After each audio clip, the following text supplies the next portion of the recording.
ஆன்மீகத்தின் வழி நடக்கும் அன்பு உள்ளங்கள் அனைவருக்கும் வணக்கம். எல்லாம் நன்மைக்கே. உங்கள் மனசு போலவே எல்லாமே நல்லதாகவே நடக்கட்டுங்க. அந்த வகையில் இந்த மாதம் வைகாசி பிறந்தாச்சு. இந்த மாதத்தை பொறுத்த வரைக்கும் ரொம்பவே அற்புதமான மாதம். ஒவ்வொரு மாதமும் ஸ்பெஷல் தான், இருந்தாலும் இந்த வைகாசி மாதத்துக்கு கூடுதல் ஸ்பெஷல் இருக்குங்க.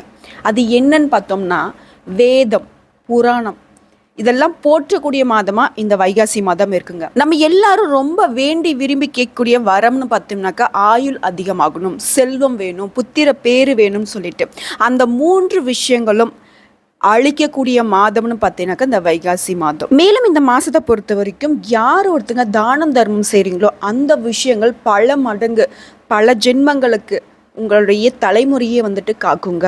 அந்த அளவுக்கு பலன் தரக்கூடிய மாதம். அதாவது முக்கியமான ஒரு விஷயம் என்னன்னாக்கா, இந்த மாதத்தில் தான் தேவர்களும் அசுரர்களும் சேர்ந்து பாற்கடலை கடைந்து அமுதம் வெளிப்பட்ட மாதங்க. அதாவது அமிர்தம் வெளிப்பட்டது ஏகாதசி அன்னைக்கு, இறைவன் அதை காத்தது துவாதசி அன்னைக்கு, தேவர்கள் அமுதத்தை உண்டது பார்த்தீங்கன்னாக்கா திரையோதசி அன்னைக்கு. ஸோ இந்த நாட்களில் முக்கியமாக இந்த வைகாசி மாதத்தில் வரக்கூடிய பௌர்ணமி தினங்களில், வைகாசி மாதத்தில் வரக்கூடிய ஏகாதசி, துவாதசி, திரையோதசி இந்த தினங்களில் யார் ஒருத்தங்க தானம் தர்மம் செய்கிறீங்களோ அதன் காரணமாக அதீத பலன்களை நீங்கள் பெற முடியும் அப்படிங்கிறது உண்மையான விஷயம். புரிஞ்சுதுங்களா? இத்தனை நாள் வரைக்கும் நான் எதுவும் பெருசாக தான தர்மம் செஞ்சதில்லை மேடம் அப்படின்னு சொல்கிறவங்களா இருந்தாலும் சரி, இந்த நாட்களில் உங்களால் முடிஞ்ச உதவிகளை மற்றவங்களுக்கு செய்யுங்க. நன்மைகள் உண்டு, அதுவும் பல தலைமுறைக்கு. புரிஞ்சுதுங்களா? ஒவ்வொரு மாதமும் சிறப்பு தான். ஒவ்வொரு மாதத்துலேயும் நிறைய கிரகநிலையோட மாற்றம் நிகழ்ந்துக்கிட்டே தான் இருக்கும். மேற்கொண்டு இன்னொரு சிறப்பு பார்த்தீங்கன்னா இந்த வைகாசி மாதத்தில் இருக்குது. அதாவது வைகாசி மாதம் விசாக நட்சத்திரத்தில் தான் நம்மளுடைய 6 முகம் கொண்ட முருகப்பெருமான் அவதரித்தார். முருகப்பெருமானுக்கு உரிய நட்சத்திரமும் விசாகம் தான். அதன் காரணமாக தான் நம்ம முருகப்பெருமான விசாகன் அப்படின்னு சொல்லிட்டு பெயர் சொல்லி அழைக்கிறோம். ஸோ இப்பேற்பட்ட ரொம்பவே அற்புதமான பலன்களை கொண்ட இந்த வைகாசி மாதம் நமக்கு எப்படிங்க இருக்கு? இந்த மாதத்தில் ஏற்படக்கூடிய கிரகநிலையோட அமைப்பின் காரணமாக தான் நமக்கு நல்லதும் கெட்டதும். அந்த வகையில் தான் இந்த மாதத்தில் இருக்கக்கூடிய கிரகநிலையோட மாற்றத்தை ஃபர்ஸ்ட் தெரிஞ்சுக்கலாம். நவ கிரகங்களின் முதல்வன்னு சொல்லக்கூடிய சூரிய பகவான் மேஷ ராசியிலிருந்து ரிஷப ராசிக்கு மே 14ஆம் தேதி பேச்சு ஆயிடுறார். சூரிய பகவானை பொறுத்த வரைக்கும் ரிஷபத்தில் சஞ்சரிக்கக்கூடிய இந்த வைகாசி மாதத்தில் அங்கே ஏற்கனவே சஞ்சாரம் செய்யக்கூடிய குரு பகவான் கூட இணைவதன் காரணமாக குரு ஆதித்ய யோகம் உருவாகுது. இது பார்த்தீங்கன்னா 12 ராசிகளுக்கும் சிறப்பானது ஒன்று தான். அதே போல ரிஷப ராசியில அதிபதியான சுக்கிர பகவான் ரிஷபத்திலேயே பயிற்சியாகி ஆட்சிக்கு அதிபதியா இருக்கிறதுனால உங்களுக்கு கூடுதல் நன்மைகள் இருக்கும். அடுத்ததான் புத்திக்கு அதிபதியாக இருக்கக்கூடிய புதன் பகவானுடைய பயிற்சியும் 9ஆவதாக புதன் ஆதித்ய யோகத்தை உருவாக்குறாரு. இதனால 12 ராசிகளுக்கும் எந்த மாதிரியான நல்ல பலன்கள் கிடைக்க போகுது? ஒரு சில ராசிகளுக்கு சாதகமும் ஒரு சில ராசிகளுக்கு கொஞ்சம் எச்சரிக்கை உணர்வோடு இருக்கிற மாதிரி தான் இருக்கும். இருந்தாலும் எல்லாமே நல்லது தானே. ஒரு நல்ல விஷயத்தோடைய அருமை தெரியணும் அப்படின்னாக்க இதை ஒரு கெட்ட விஷயம் நடக்கணும், அப்படிதாங்க. சரிங்களா? எப்படி இருந்தாலும் சரி, உங்களுக்காக நாங்கள் எப்போ உங்களுக்கு துணையாக இருக்கோம், உங்களை வழிநடத்த. உங்களுக்கு எல்லா வளமும் நலம் பெற்று வாழ்வாங்கு வாழ இறைவனை வணங்கி இந்த வீடியோ பதிவை ஸ்டார்ட் பண்ணுறோம். இந்த வீடியோ பதிவு உங்களுக்கு பிடிச்சினாக்கா வீடியோக்கு லைக் பண்ணுங்கள், நம்ம சேனலை சப்ஸ்கிரைப் பண்ணுங்கள், மேலும் பிடிச்சினாக்கா ஃப்ரெண்ட்ஸ் அண்ட் ஃபேமிலிக்கு ஷேர் பண்ணுங்கள். அந்த வகையில் சுக்கிர பகவானை ராசி அதிபதியாக கொண்ட துலாம் ராசி அன்பர்களுக்கு இவரை பொறுத்த வரைக்கும் இந்த மாதம் உங்களுடைய ராசியில பாக்கியஸ்தானத்துல அமர்ந்திருக்கிறதுனால உங்களுடைய இஷ்ட தெய்வ கோயிலுக்கு செல்வதற்கான வாய்ப்பு இருக்கு. ஸ்ரீரங்கம் மற்றும் மகாலட்சுமியை தரிசிக்கக்கூடிய பாக்கியமும் உண்டுங்க. அடுத்ததான் 2க்கும் 7க்கும் உடைய செவ்வாய் பகவான் 8ஆம் இடத்துல இருப்பது குடும்பத்துல குழப்பத்தையும் கணவன் மனைவிக்கிடையே பிரச்சனையும் உருவாகிறதுக்கான வாய்ப்பு இருக்கு. அடுத்ததா 3க்கும் 6க்கும் உடையவனான குரு பகவான் 10ஆம் இடத்துல உச்சம் பெற்று இருப்பது தொழில்ல மேன்மையை கொடுப்பாரு. அதே சமயம் உடல் ஆரோக்கியத்தை பாதிக்கிறதுக்கான ஒரு அமைப்பு இருக்கு. அடுத்ததா யோகாதிபதினு சொல்லக்கூடிய சனி பகவான் 2ஆம் இடத்துல இருப்பது செல்வ சேர்க்கையும் வீடு மனை வாங்குவதற்கான யோகத்தையும் தருவாரு. அடுத்ததா 10ஆம் இடத்துக்கு அதிபதி 6ஆம் இடத்துல இருப்பது உடல் உழைப்பு மேன்மையை தருங்க. அடுத்த லாபாதிபதினு சொல்லக்கூடிய சூரிய பகவான் அஷ்டமத்துல இருப்பது அவ்வளவா சிறப்பில்லை. தொழிலில் நீங்கள் எதிர்பார்த்த லாபம் கிடைக்காது. மூத்த சகோதரர்கள் வகையில் சச்சரவு உண்டாகிறதுக்கு வாய்ப்பு இருக்கு. அடுத்ததா ராகு பகவான், நிழல் கிரகம், பாம்பு கிரகம்னு சொல்லக்கூடிய ராகு பகவான் விரயஸ்தானத்தில் இருப்பது வெளிநாட்டு யோகத்தை தரும். அடுத்ததா கேது பகவான் 6ஆம் இடத்துல இருப்பது எல்லாவற்றிலையும், அதாவது எதையுமே எதிர்கொள்ளக்கூடிய ஒரு துணிச்சலை தருவாருங்க. மேலும் இந்த வைகாசி மாதத்தை பொறுத்த வரைக்கும் வரக்கூடிய 31ஆம் தேதி பகல் 1:04 இருந்து அடுத்த 2 நாட்களுக்கு சந்திராஷ்டமம் இருக்கிறதுனால எல்லா விஷயங்கள்லையும் கவனமா இருக்கணும். இது பார்த்தீங்கன்னா பொது பலன்க. அடுத்துதான் நட்சத்திர பலன்களை தெளிவா பார்த்தோம்னாக்க இந்த மாதத்துடைய முழு பலனை நீங்க தெரிஞ்சுக்க முடியும். அந்த வகையில துலாம் நட்சத்திரத்தை பொறுத்த வரைக்கும் சித்திரையில 3ஆம் பாதம் 4ஆம் பாதம் மற்றும் சுவாதி நட்சத்திரம், அடுத்ததா விசாகம் நட்சத்திரத்துல 1ஆம் பாதம் 2ஆம் பாதம் 3ஆம் பாதம் இவங்கெல்லாம் சேர்ந்ததுதான துலாம் ராசி. இதுல சித்திரை 3ஆம் பாதம் 4ஆம் பாதம் இந்த நட்சத்திரக்காரர்களை பொறுத்த வரைக்கும் தைரியக்காரகனான செவ்வாய், அதிர்ஷ்டக்காரகனான சுக்கிரன் இவங்களுடைய அம்சத்துல பிறந்த நீங்க தைரியமாக செயல்பட்டு எப்பவுமே முன்னேற்றம் அடையக்கூடியவர்களாக திகழ்வீங்க. இது உங்களுடைய பிறப்பின் ரகசியம். ஸோ இப்போ பிறந்திருக்கக்கூடிய இந்த வைகாசி மாதம் உங்களுடைய எண்ணங்களை நிறைவேற்றக்கூடிய ஒரு மாதமா இருக்கு. மாதத்துடைய முற்பகுதியில 6ஆம் இடத்துல சஞ்சரிக்கூடிய செவ்வாயால உங்களுடைய ஆற்றல் அதிகரிக்கும். உடல்நிலையில இருந்த பாதிப்புகள் அகலும். தொழில்ல உங்களுக்கு போட்டிகள்லாம் இருந்துச்சு இல்லையா, அந்த போட்டிகள் எல்லாம் விலகி ஓடும். அடுத்ததான் உத்தியோக பணிகள்ல இருக்கக்கூடிய உங்களுக்கு உங்களுடைய எதிர்பார்ப்புகள் நிறைவேறும். செல்வாக்கு உயரும். சிலருக்கு புதிய வேலை அமையுங்க. வழக்குகள்ல கோர்ட்டு கேஸ்ன்னு அலைஞ்சிட்டு இருக்கோமா, அந்த விஷயம் உங்களுக்கு சாதகமாக அமையும்.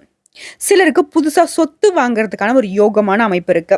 குடும்பத்துல இத்தனை நாட்களாக இருந்து வந்த பிரச்சனைகளுக்கு ஒரு முடிவு வரும். பெண்களா இருக்கீங்க அப்படின்னாக்க உங்களுடைய விருப்பங்கள் நிறைவேறக்கூடிய ஒரு மாதம். உங்களுடைய வாழ்க்கை துணையுடன் இணக்கமான நிலை ஏற்படுங்க. விவசாயிகளா இருக்கீங்களாக யோகமான காலகட்டம். அடுத்த அரசியல்வாதிகளை பொறுத்த வரைக்கும் உங்களுடைய எதிர்பார்ப்புகள் நிறைவேறும். இதை அடுத்து மாணவர்களுக்கு உங்களுடைய மேற்படிப்பு முயற்சிகள் எல்லாமே வெற்றியை கொடுக்கும். மேலும் உங்களை பொறுத்த வரைக்கும் சந்திராஷ்டமம் இருக்கக்கூடிய நாட்கள்னு எடுத்துக்கிட்டாக்கா ஜூன் மாசத்துல 6ஆம் தேதி 7ஆம் தேதி இந்த நாட்கள்ல ரொம்ப ரொம்ப கவனமா இருக்கணும். சரிங்களா? அடுத்ததான் உங்களுடைய அதிர்ஷ்டமான நாட்கள்னு எடுத்துக்கிட்டாக்கா மே மாதத்துல வரக்கூடிய 15, 18, 24, 27, ஜூன் மாசத்துல 9ஆம் தேதி இந்த நாட்கள் அதிர்ஷ்டமான நாட்கள். உங்களுடைய சுப நிகழ்ச்சிகளை தொடங்க, சுப நிகழ்ச்சிகளை செய்ய இந்த நாட்களை பயன்படுத்திக்கோங்க. சரி, ஓகே மேடம். இந்த நட்சத்திரத்தை பொறுத்த வரைக்கும் நல்லா தான் இருக்கு. இருந்தாலும் இந்த நட்சத்திரக்காரர்கள் செய்ய வேண்டிய பரிகாரம்னு எடுத்துக்கிட்டாக்க பெருசா ஒண்ணுமே இல்லை. சமயபுரத்துல வீற்றக்கூடிய மாரியம்மனை வழிபட நன்மைகள் அதிகரிக்கும். என்ன மேடம் சொல்றீங்க? அப்ப என்ன நான் திருச்சிக்கு போயிட்டு சமயபுரமா ஆத்தால வணங்க முடியும் அப்படின்னு கேட்டினா அப்படி கிடையாது. உங்க வீடுகள்ல இருந்தே வணங்க. முடிஞ்சதுன்னா போய் அவங்கள வழிபாடு செய்வது சிறப்பு. ஓகேங்களா? எப்பவுமே நம்ம சொல்லக்கூடிய விஷயம் ஒண்ணுதாங்க, ஆன்மீகம் எளிமைதான். ஓகேங்களா?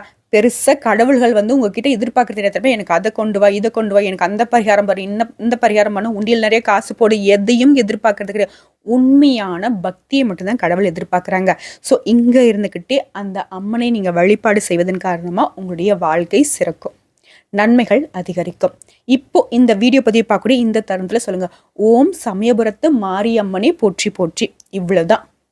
3 முறை சொல்லுங்க. முடிஞ்சதுன்னா கமெண்ட் பாக்ஸ்ல பதிவிடுங்க. நல்லதே நடக்கும். அடுத்தது சுவாதி நட்சத்திரக்காரர்களை பொறுத்த வரைக்கும் யோகக்காரகன்னு சொல்லக்கூடிய ராகு, அதிர்ஷ்டக்காரகன்னு சொல்லக்கூடிய சுக்கிரன் இவர்களுடைய அம்சத்துல பிறந்த உங்களுக்கு தன்னம்பிக்கை எப்பவுமே அதிகமா இருக்கும்.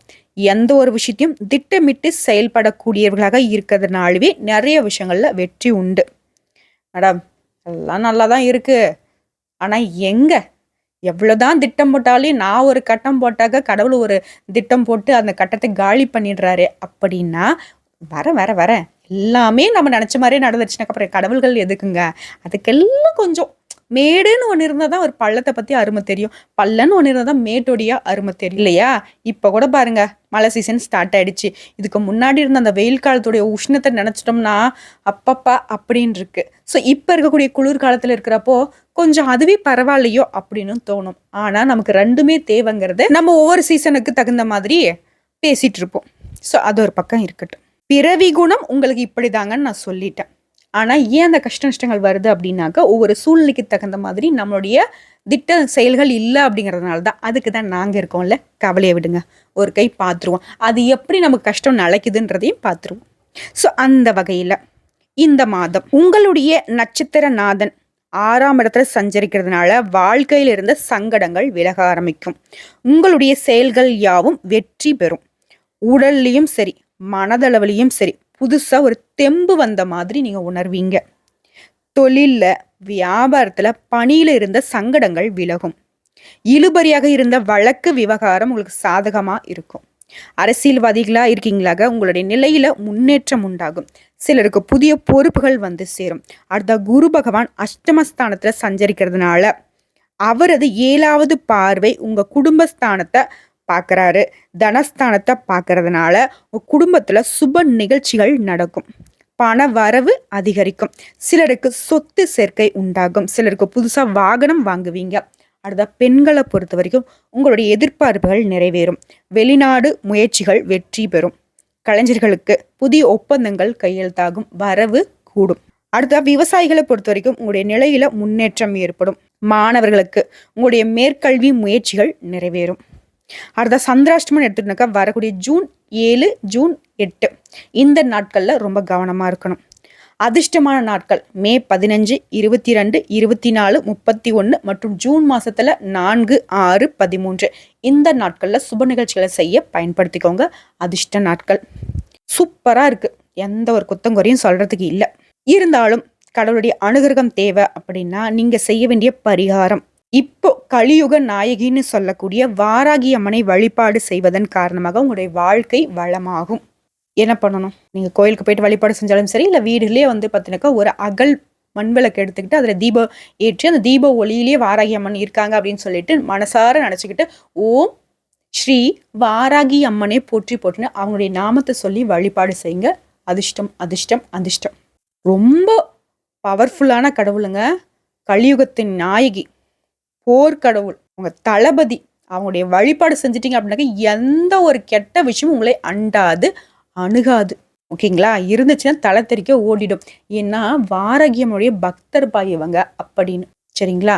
ஸோ இவங்கள வழிபாடு செய்யுங்க, நல்லது. முடிஞ்சதை கமெண்ட் பாக்ஸில் 3 முறை அவங்களுடைய நாமத்தை பதிவிடுங்க. இப்போவும் நீங்கள் ஓம் ஸ்ரீ வாராகி அம்மனை போற்றி போற்றின்னு அவங்களுடைய நாமத்தை சொல்லுங்க, நல்லதே நடக்கும்.